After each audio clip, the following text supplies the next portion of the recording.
Whew, okay, so now, yeah, my phone, I have to finish my storage and stuff.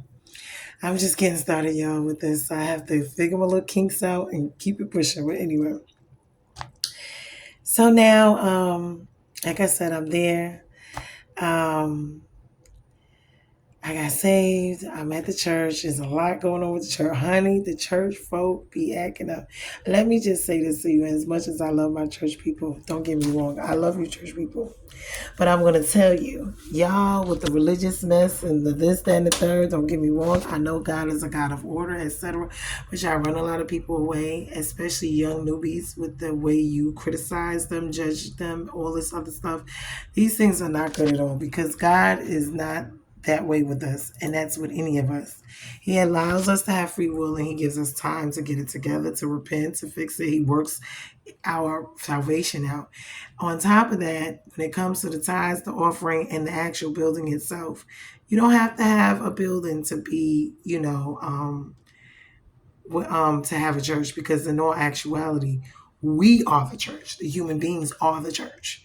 Okay, and we are the actual bodies of Christ. So let me just get that out there. The building itself is not the church, okay, because it's just the building. It's the actual souls, the actual souls that are in that building that make the church, because that's what the church is. The souls. All of the souls make a body. So it's not the building. So when y'all walk around here with all this, with these, buildings and all of this, like, no, you can go outside, you can preach and teach to anybody. Why? Because this is what Jesus did. Jesus wasn't in no church buildings. And when he did go to them, he went to them up because they was in there doing what they doing now, having a price tag on the gospel, selling it to his highest bidder. They call it a den of thieves and robbers. And he said it's supposed to be a house of prayer. So, and then the Pharisees and the Sadducees and all them people was in there with their religious practices and beliefs, don't get me wrong. And their heart was far from God, because his actual reasoning behind all of these things is to have a relationship with us, not for us to be taking the religion itself and just, it's all about the religion. No, it's not. It's not. Trust me and believe that these are brainwashing tactics, and these are the ways that we just distort everything, and we need to stop it, because that's the human, controlling, man-made stuff that they like to do here on earth. And honey, we can't be a part of that, because God is not with that. I try to follow what Jesus did, because at the end of the day, Jesus was our greatest example and teacher. He's the one that came here and showed us the way. He is the way, the truth, and the light. Showed you how to live. Jesus hung out with everybody. He loved everybody.